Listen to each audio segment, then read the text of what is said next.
11 معلومة قانونية لو عرفتهم هتحمي نفسك من أي عملية نصب واحتيال. تخيل تتعرض لعملية احتيال وتيجي تفصيلة بسيطة ما تتوقعهاش تخسرك القضية ويتقال لك في الآخر القانون لا يحمي المغفلين. طب إيه العمل؟ أنا جمال عبد الناصر وده برنامج مستشار.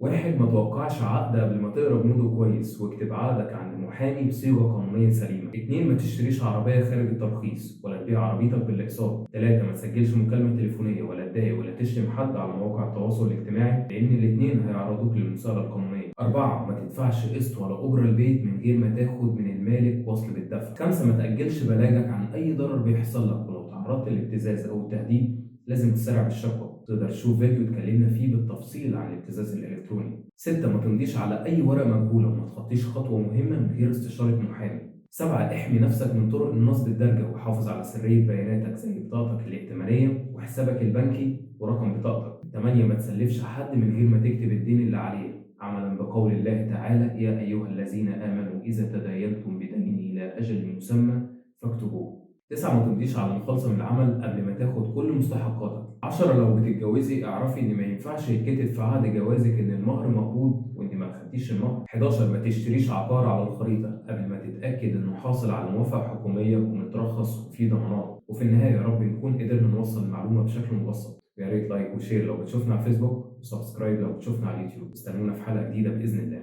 سلام.